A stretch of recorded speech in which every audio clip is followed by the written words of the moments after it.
So, we shall do story time. The Temple is this chapter. So let's do some story time. This is called The Temple. Now, you like HP's book Necronomicon? I have to read it. The thing about this though is that there's a lot of words that I don't know and I'm going to mispronounce. So I apologize to those who respect these books and they want me to read them correctly. Let's do it. On August 20, 1917. You butcher the words too? Well, here we go. We can butcher them together. On August 1917, I, Karl Heinrich Graf von Altenburg-Enstrin, Jesus, Lieutenant Commander in the Imperial German Navy and in charge of the submarine U-29, deposit this bottle and record in the Atlantic Ocean at a point to me unknown, but probably about N latitude 20 degrees, west longitude 35 degrees, where my ship lies disabled on the ocean floor. I do so because of my desire to set certain unusual facts before the public, a thing I shall not in probability survive to accomplish in person, since the circumstances surrounding me are as menacing as they are extraordinary, and involve not only the hopelessness crippling of the U-29, but the impairment of my iron German will in a manner that was most disastrous.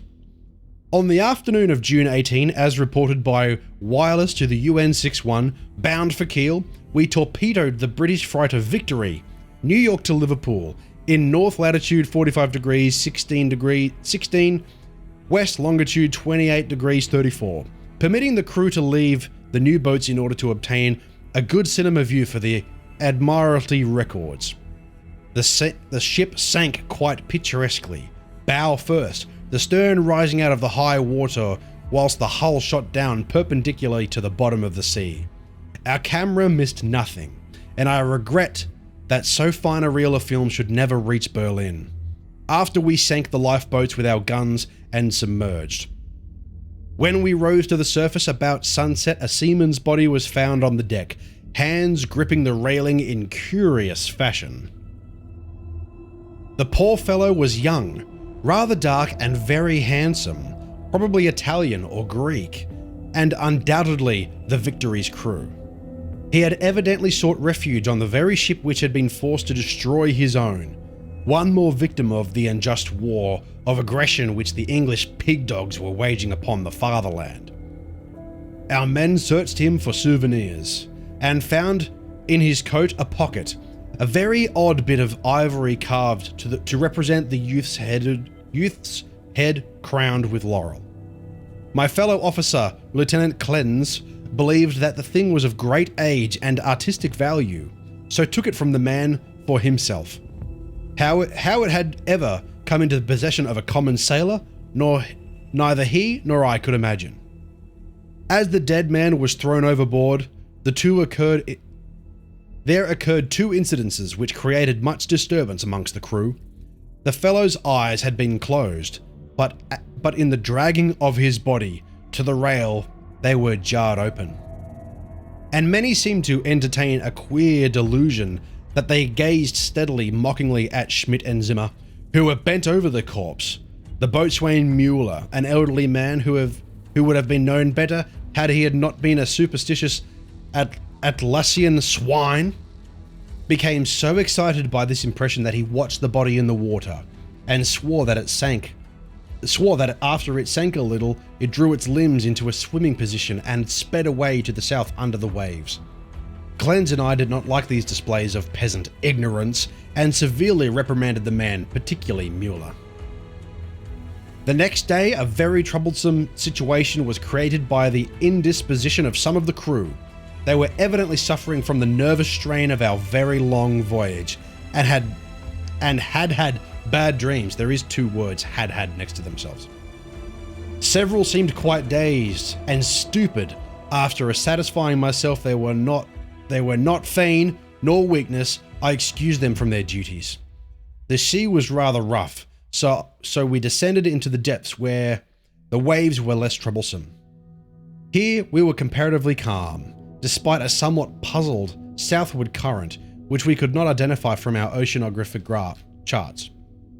The moans of the sick men were decidedly annoying, but since they did not appear to demoralize the rest of the crew, we did not resort to the extreme measures. It was our plan to remain where we were and intercept the liner Dacia, mentioned in the information from the agents in New York. The music of the game helps? Yeah, I thought it might. That's why I left it on. In the early evening, we rose to the surface and found the sea less heavy. The smoke of a battleship was on the horizon north, but our distance and ability to submerge made us safe. What worried us more was the talk of Boatswain Mueller, which grew wilder as the night came on. He was in a detestably childish state and babbled some illusion of dead bodies drifting past the undersea portholes, bodies which looked at him intensely, which he recognized in spite of bloating, as having seen dying during some of the victorious German exploits.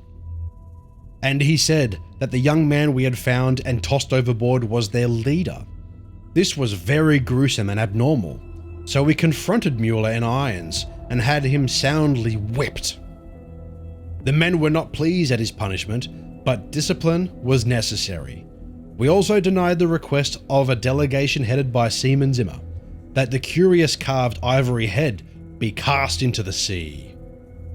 On June 20, Seaman Boehm and Schmidt, who had been ill the day before, became violently insane. I regretted that no physician was included in our complement of officers, since German lives are precious, but the constant ravings of the two concerning a terrible curse were most subversive of discipline, so drastic steps were taken. The crew accepted the event in a sullen fashion, but it seemed to quiet Mueller, who thereafter gave us no trouble. In the evening we released him, and he went about his duties silently. In the week that followed, we were all very nervous watching for the Dacia. The tension aggravated by the disappearance of Mueller and Zimmer, who undoubtedly committed suicide as a result of the fears which seemed to harass them. Though they were not observed in the act of jumping overboard, I was rather glad to be rid of Mueller, for even his silence had unfavorably affected the crew. Everyone seemed inclined to be silent now, as though holding a secret fear. Many were ill, but none made a disturbance. Lieutenant Clens chafed under the strain and was annoyed by the merest trifles, such as the school of dolphins which gathered about the U-29 in increasing numbers and the growing intensity of that southward current which was not on our chart. At length it became apparent that we had missed the Dacia altogether.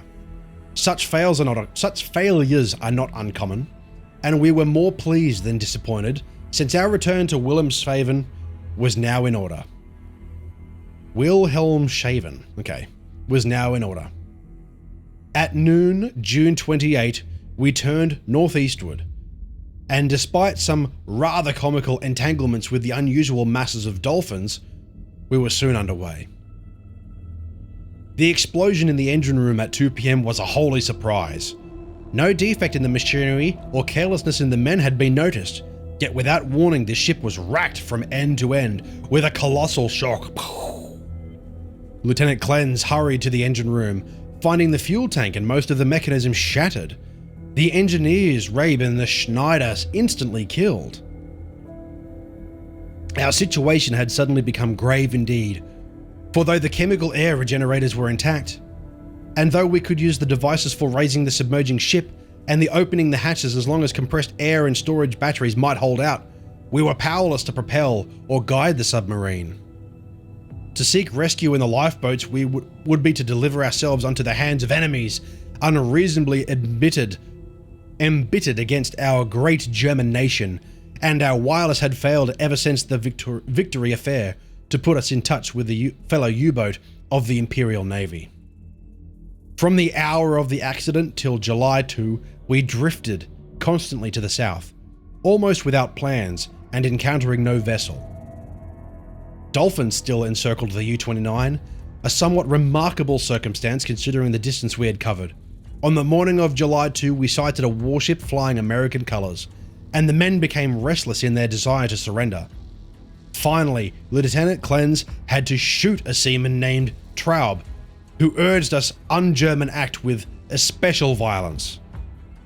This quitted the crew for the time, and we submerged unseen. The next afternoon, a dense flock of seabirds appeared from the south, and the ocean began to heave ominously. Closing our hatches, we awaited developments until we realized that we must either submerge or be swamped in the mounting waves. G'day, Fugue! Join it, shoot a seaman. Oh boy. The next afternoon, a dense flock of seabirds appeared with the south, and the ocean began to heave ominously. Closing our hatches, we awaited developments until we realized that we either submerge or be swamped in the mounting waves. Our air pressure and electricity were diminishing, and we wished to avoid all unnecessary use of our slender mechanical resources, but in this case there was no choice. We did not descend far. When we were after several hours, the sea was calmer. We decided to return to the surface. Here, however, a new trouble developed. For the ship failed to respond to the direction in spite of all of the mechanics could do. As the men grew more frightened at this under-the-sea imprisonment, some of them began to mutter again about Lieutenant Cleanse's ivory image, but the sight of an automatic pistol calmed them. We kept the poor devils as busy as we could, tinkering at the machinery even when we knew it was useless.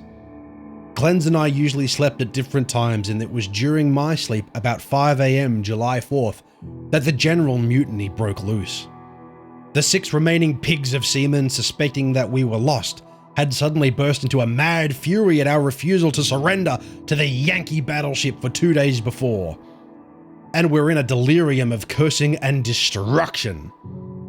They roared like animals. They were weird and broke instruments and furniture indiscriminately, screaming about such nonsense as the curse of the ivory image and the dark dead youth who looked at them and swam away. Lieutenant Cleanse seemed paralyzed and inefficient, as one might expect of a soft, womanish Rhinelander. I shot all 6 men, for it was necessary, and made sure that none remained alive. We expelled the bodies through the double hatches, and we were alone in the U-29. Cleanse seemed very nervous and drank heavily. It was decided that we remain alive for as long as possible, using a large stock of provisions and chemical supply of oxygen, none of which had suffered from the crazy antics of those swinehound seamen. Our compasses, depth gauges, and other delicate instruments were ruined, so that henceforth our only reckoning would be guesswork, based on our watches, the calendar, and our apparent drift as judged by any objects we might spy through the portholes from our coning tower. Fortunately, we had storage batteries still capable of long use, both for interior lighting and for the searchlight. We often cast a beam around the ship, but only saw dolphins swimming parallel to our own drifting course. I was significantly interested in those dolphins, for though the ordinary what the hell is that? Delphinius delphus is a cetacean mammal, unable to subsist without air. I watched one of the swimmers closely for 2 hours and did not see him alter his submerged condition. With the passage of time, Cleanse and I decided that we were still drifting south, meanwhile sinking deeper and deeper. We noted the marine fauna and flora and read much on the subject in the books I had carried with me for spare moments. I could not help observing, however, the inferior scientific knowledge of my companion. His mind was not Prussian, but given to imaginings and speculations which have no value. The fact of our coming death affected him curiously, and he would frequently pray in remorse over the men, women, and children we had sent to the bottom, forgetting that all things are noble which serve the German state. After a time, he became noticeably unbalanced, gazing for hours at his ivory image and weaving fanciful stories of the lost and forgotten things under the sea. Well, there you go. Well, we're talking about dolphins here, so I'm guessing he was comparing dolphins to whales, and I don't know how to pronounce that word. As a psychologist experiment, I would lead him on in these wanderings and listen to his endless poetic quotations and tales of sunken ships. I was very sorry for him, for I dislike to see a German suffer, but he was not a good man to die with. Hey, Dennis coming in with the sub for 8 months. We owe you a story as well. we may as well swap over to story time, shall we? And Fugue, I owe you one too. So we've got 3 stories to read. Well, 2 after this one. On August 9, we spied the ocean floor and sent a powerful beam from searchlight over it. It was a vast, undiluting plain, mostly covered with seaweed and strewn with the shells of small mollusks. Here and there were slimy objects of puzzling contour, draped with weeds and encrusted with barnacles, which Cleanse declared must be ancient ships lying in their graves. He was puzzled by one thing, a peak of solid matter, protruding above the ocean, bed nearly 4 feet deep at its apex, about 2 feet thick, with flat sides and smooth upper surfaces, which met at a very obtuse angle. I called the peak a bit of outcropping rock, but Cleanse thought he saw carvings on it. After a while... Where am I up to? Shit. 2 feet... I've lost my place. There we go. After a while he began to shudder, and turned away from the scene as if frightened, yet could give no explanation, save that what he was overcome with the vastness, darkness, remoteness, antiquity, and mystery of the ocean abysses. His mind was tired, but I am always a German, and was quick to notice 2 things. That the U-29 was standing in the deep sea pressure splendidly, and that the peculiar dolphins were still about us, even at a depth where the existence of high organisms is considered impossible by most naturalists. That I had previously overestimated our depths, I was sure, but nonetheless we must still be deep enough to make the phenomena remarkable. Our southward speed, as gauged by the ocean floor, was about as I had estimated from the organisms passed at higher levels. It was at 3:15 PM August 12th that poor Cleanse went wholly mad. He had been in a coning tower using the searchlight when I saw him bound into the library compartment where I sat reading, and his face at once betrayed him. I will repeat here what he said, underlining the words he emphasized. He is calling. He is calling. I hear him. We must go. As he spoke, he took his ivory image from the table, pocketed it, and seized my arm in an effort to drag me up the companionway to the deck. In a moment I understood that he meant to open the hatch and plunge me into the water outside, a vagary of suicidal and homicidal mania for which I was scarcely prepared. As I hung back and attempted to soothe him, he grew more violent, saying, "Come now, you do not wait until later. It is better to repent and be forgiven than to defy and be condemned." Then I tried the opposite of soothing plan and told him he was mad, pitifully demented. But he was unmoved and cried, "If I am mad, it is mercy. May the gods pity the man who is in callousness can remain sane to the hideous end. Come and be mad whilst he still calls with mercy." This outburst seemed to relieve a pressure in his brain, for as he finished he grew much milder, asking me to let him depart alone, if I would not accompany him. My course at once became clear. He was a German, but only a Rhinelander and a commoner. He was now a potentially dangerous madman. By complying this with a suicidal request, I could immediately free myself from one who was no longer a companion, but a menace. I asked him to give me the ivory image before he went, but this request brought him such uncanny laughter that I did not repeat it. Then I asked him if he wished to leave any keepsake or lock of hair for his family in Germany, in case I should be rescued. But again, he gave me that strange laugh.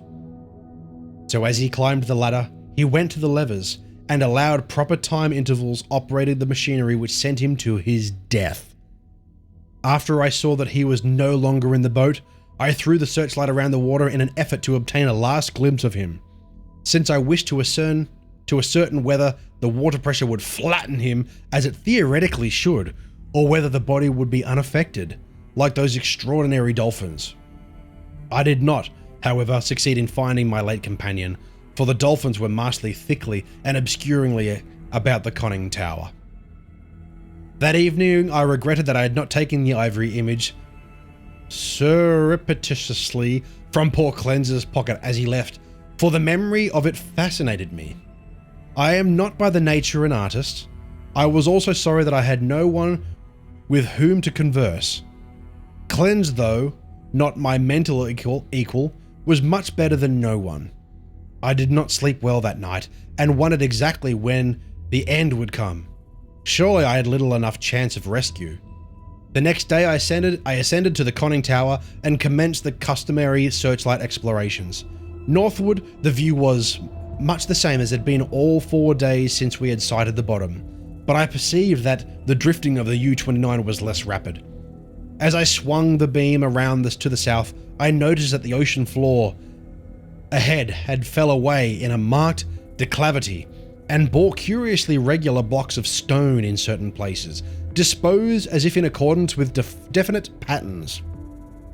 The boat did not at once descend to match the greater ocean depths, so I was soon forced to adjust the searchlight to cast a sharply downward beam.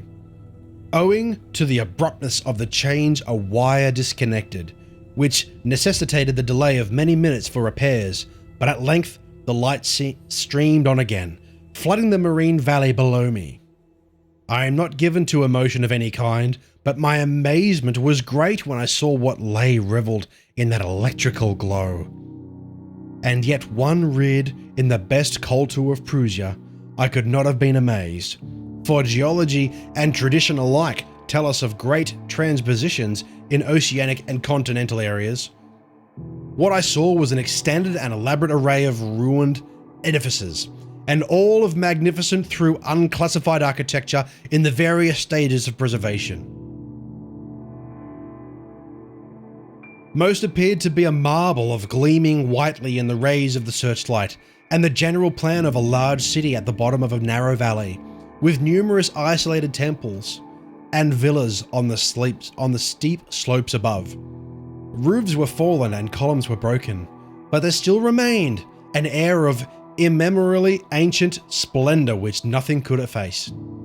Confronted with the last of the Atlantis I had formerly deemed largely a myth, I was most eager of explorers. At the bottom of the valley in a river once had flowed, and for I examined the scene more closely, I beheld the remains of stone and marble bridges and sea walls, and terraces and embankments once verdant and beautiful. In my enthusiasm I became nearly as idiotic and sentimental as poor Cleanse, and was very tardy in noticing that the southward current had ceased at last, allowing the U-29 to settle slowly down upon the sunken city as an aeroplane settles upon a town of the upper earth. I was slow too in realizing that the school of unusual dolphins had vanished. In about 2 hours the boat rested in a paved plaza close to the rocky wall of the valley. On one side I could view the entire city as it sloped from the plaza down the old riverbank. On the other side, I startled proximity. I was confronted by a richly ornate and perfectly preserved facade of great building, evidently a temple, hollowed from solid rock. Of the original workmanship of this titanic thing I can only make conjectures. The facade of immense magnitude apparently covers a continuous hollow recess, for its windows are mainly widely distributed. In the center yawns a great door, reached by an impressive flight of steps, and surrounded by exquisite carvings of the figures of Bacchanals in relief. Foremost of all are great columns and frieze, both decorated with sculptures of inexpressible beauty, obviously portraying idealized pastoral scenes and processions of priests and priestesses bearing strange ceremonial devices in adoration of a radiant god. The art of the most phenomenal perfection, largely Hellenic in idea, yet strangely individual. It imparts an impression of terrible antiquity, as though it were the most remoteness farther than the immediate ancestor of Greek art. Nor can I doubt that every detail of this massive product was fashioned from the virgin hill rock of our planet. It was palpably a part of a valley wall, though how vast interior was ever excavated I cannot imagine. Perhaps a cavern or a series of caverns furnished with nucleus. Neither age nor submersion has corroded the pristine grandeur of this awful fane. For fane indeed it must be, and today, after thousands of years, it rests untarnished and inviolate in endless night and silence of an ocean chasm. I cannot reckon the number of hours I spent gazing at the sunken city with its buildings, arches, statues and bridges, and the colossal temple in its beauty and mystery. Though I knew that death was near, my curiosity was consuming, and though I threw the searchlight's beams about in eager quest, the shaft of light permitted me to learn many details, but refused to shoo anything within the gaping door of that rock-hewn temple. After a time, I turned off the current, conscious of the need of conserving power. The rays were now perpendicularly dimmer than they had been during the weeks of drifting. And as if sharpened by the coming deprivation of light, my desire to explore the watery secrets grew. I, a German, should be the first to tread those eon-forgotten ways.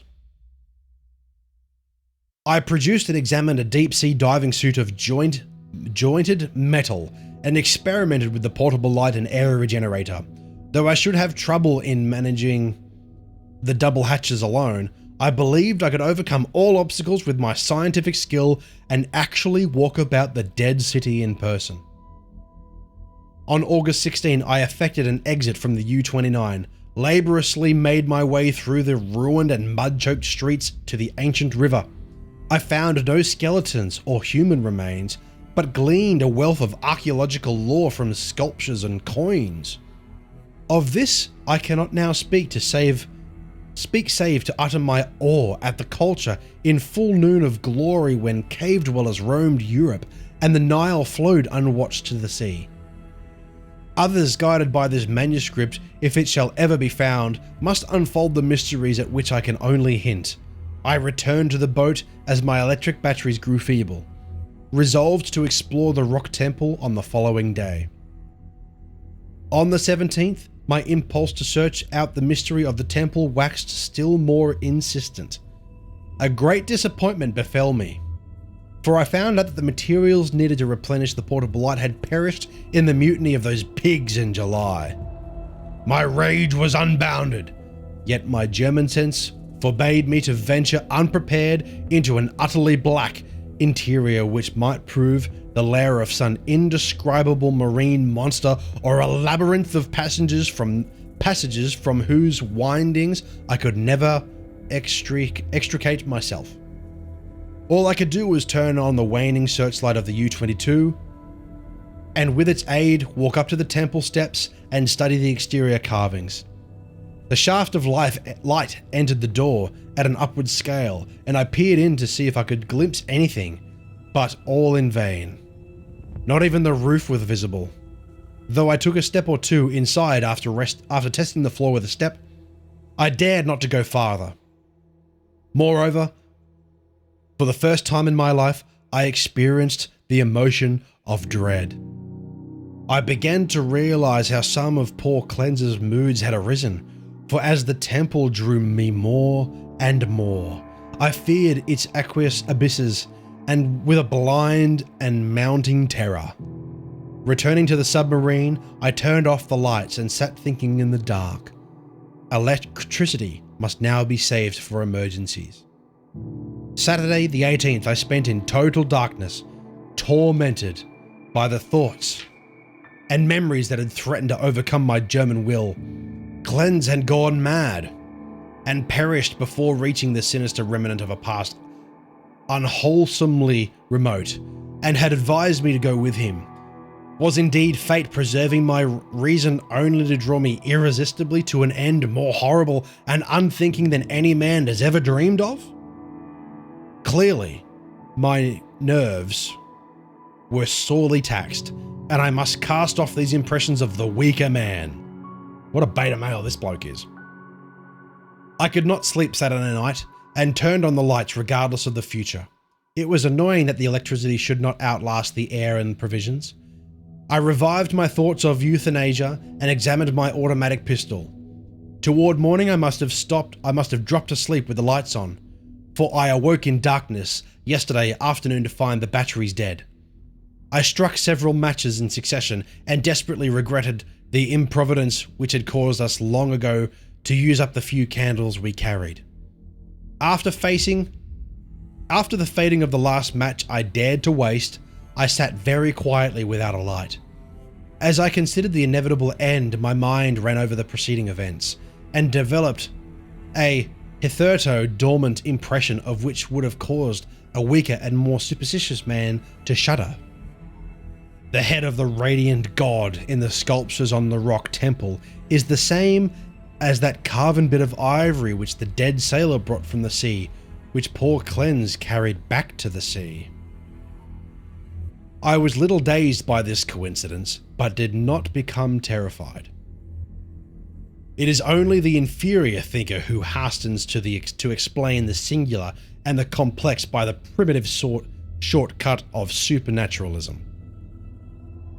The coincidence was strange, but I was too sound a reasoner to connect circumstances which admit of no logical connection, or to associate any uncanny fashion with the disastrous events which led from the Victory affair to my present plight. Feeling my need to more rest, I took a sedative and secured some more sleep.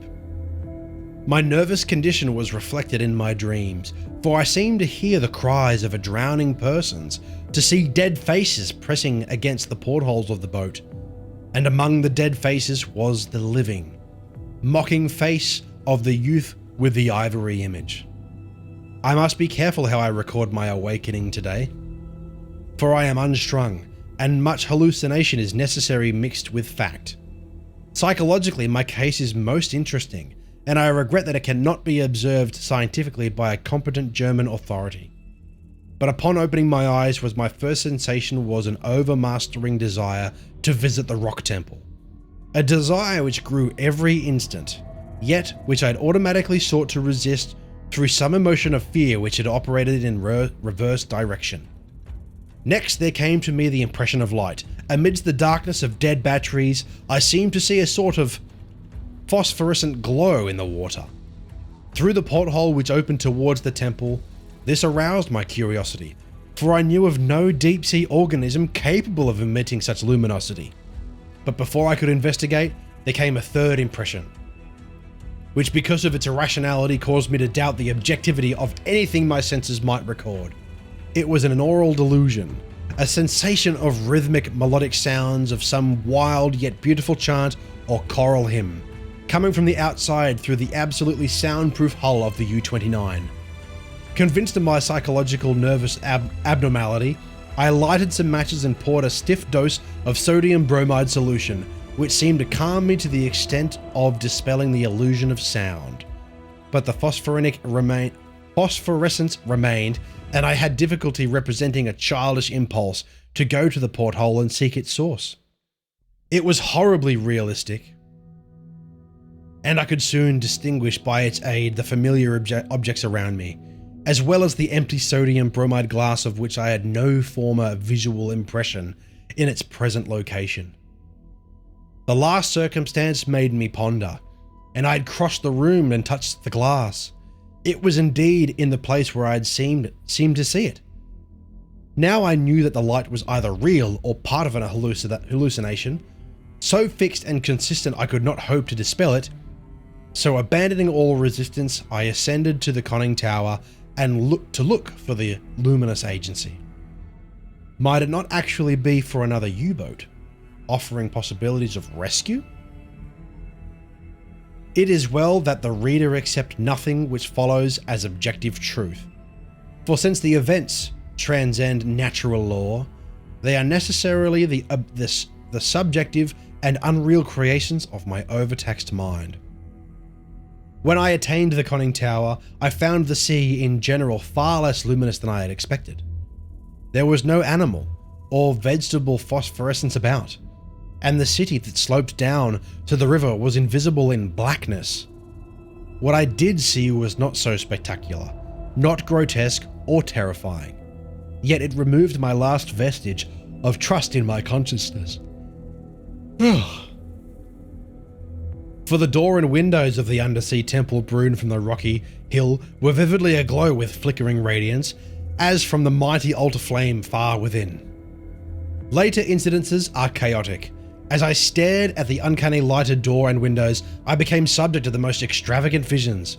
Visions so extravagant that I cannot not even relate them.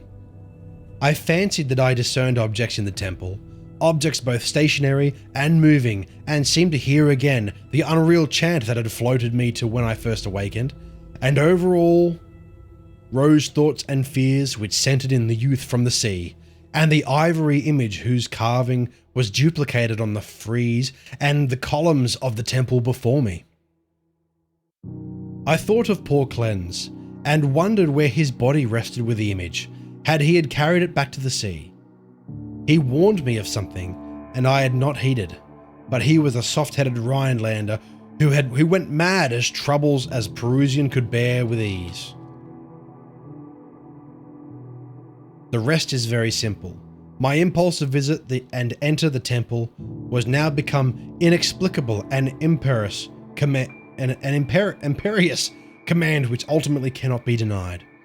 My own German will no longer control my acts, and violation henceforth possible only in minor matters. Such madness in which drove Cleanse to his death, bareheaded the unprotected in the ocean.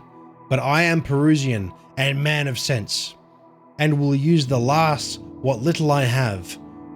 When I first saw that I must go, I prepared my diving suit, helmet, and air regenerator for instant doning, and I immediately commenced to write this hurried chronicle in hopes that someday it may reach the world. I shall seal this manuscript in a bottle and entrust it to the sea as I leave the U-29 forever. I have no fear, not even from the phosphores, of the madman Cleanse. For what I have seen cannot be true, and I know that this madness of my own will at most lead only to suffocation when my air is gone. The light in the temple is a sheer delusion, and I shall die calmly, like a German, in the black, forgotten depths. This daemonic layer which I hear as I write comes only from my own weakening brain, so I will carefully don my diving suit and walk boldly up the steps into that primal shrine, that silent secret of unfathomed waters and uncounted years. Oh boy, that was a long one. And that was called The Temple. Boy, oh boy. That was a long one. I need water after that.